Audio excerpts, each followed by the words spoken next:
And it is the late Honorable Dr. Robert Ouko, politician who served as a foreign minister under the reigns, actually, even within within Jomo Kenyatta's government and as well as Moi's government. And there's this particular headline, and I don't know if it brings some memories to you. And if we're looking at it, this is the Sunday Nation of the February the 1990.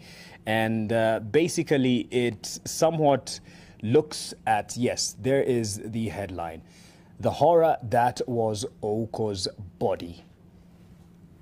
Your experience from this, where were you and how did you particularly follow this up? I see by Caleb Atemi and Kwendo Opanga. No, that story redefined my journalism, and it actually made me enemy of state. I became a marked man. What happened was very simple. I arrived at Gotalila. They were searching for the body. Then the police went all over. But I found myself right where the body was, alone. In what form? Like, just describe. It's just, what do you call it? Talk about lumps of thick lumps of ash, black ash. Mm-hmm. The head was the only intact thing that could tell you this was a human body. And the hands, the former hands, what were hands before, were actually bones, because they'd been burnt. They were now in what they call in medical terms rigor mortis, like a pugilistic position. Yes. The legs were off. Everything the entire torso was ash. Okay? And then there were, the pistol was there, the jerrycan was there, the things had been laid down neatly, waiting to be discovered. Now, my curiosity was, it was dry season in Koru. The hill was dry, the grass was golden brown. Mm. If this body could burn to ashes, how come the fire didn't spread? Mm-hmm. So what I did, in Moi's days, you had to use imagery, plenty of imagery.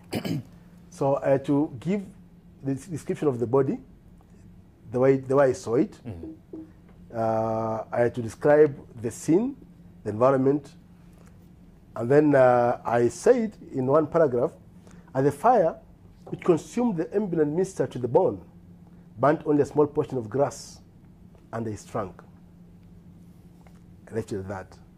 Now the government was trying to sell a theory that Ouko committed suicide. It's in the same Sunday Nation, there was a sidebar.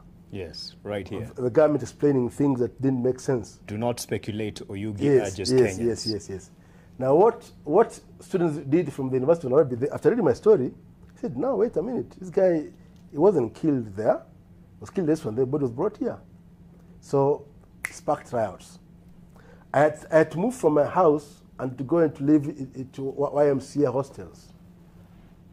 Because now, each time I go to the office in Kisumu, the phone would ring. Remember there were no mobiles, there was that big black set on the phone, on the desk. The phone, someone would tell me, when you are telling me, say, unajifanya unajua Kiingereza sana, unaandika mambo ya huko, utafuata hiyo huko. So, every day, you get calls to threaten you that you're going to follow Ouko in his grave because you think you know lots of English. This is who calling you? No, I believe the security personnel. Okay. So, for about 6 months, I was homeless. But now, there was lots of unity in Kisumu those days. So all reporters joined me. The late Thomas Onyata and the late Warambo Ino. We all moved into the hostels for security because now none of us was safe. And then there were terrible riots. The people who died in the Ouko era are not accounted for. The women and girls who were raped and molested are not accounted for. I believe there were hundreds of people who were killed. Is this a story, in your view, someone who covered it, yes, something that should be followed up or just bury it? Definitely. That's why I did a piece yesterday in Nation. I said that whatever Moi is, that burden, he's going to the grave with that burden of Ouko on his shoulder. As the head of state, whoever killed Ouko, as the father of the nation, he carries that cross. Yes. And I said, ironically, he's being buried on the same day Ouko was plucked from his bedroom. Yes. To be murdered. And the pathologist said, actually, if you follow the forensic evidence of the inquiry, this man was tortured. They broke his collarbone, broke his arms, broke his legs, it's called compound fractures, then forced him into a kneeling position and shot him through the head. He set the body ablaze.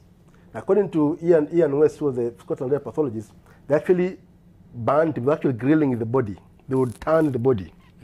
It was a what do you call it, a result of constant burning over very many hours.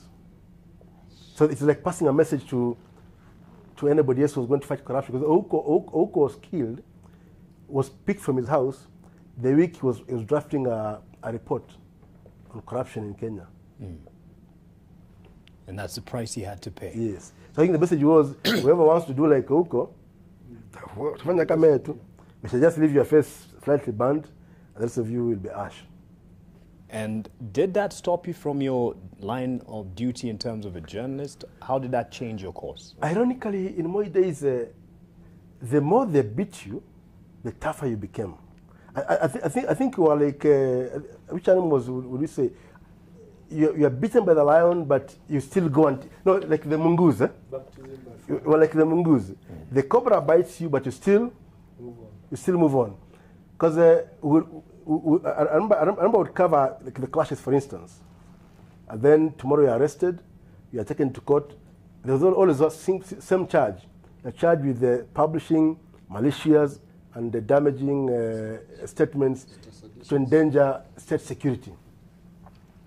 So I've appeared in courts in Kericho, in Kisumu. My cases will disappear. But this emboldened you in your duty as a journalist. Actually, you now begin enjoying it. Wow. That's the irony. Yeah. I'll share some of these later, but I remember one time I was arrested in, just still after the Ouko murder.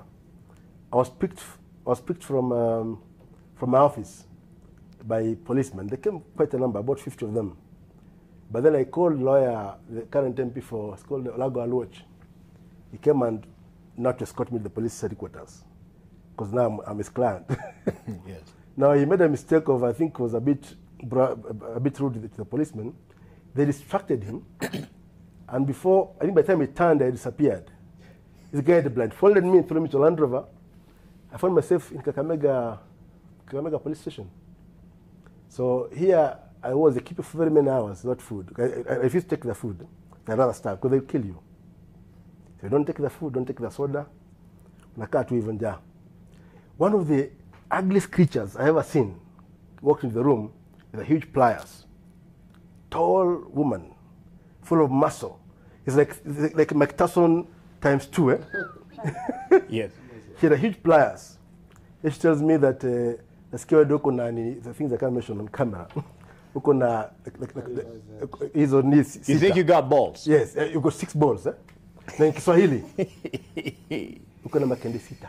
I told her, no, mama, yangu ni moja tu. Lakini ni ya chuma. So the things you go through, you don't know what's ordered your arrest. Okay, no, let me not pursue that and see what happened. But yes, we'll get to a bit more.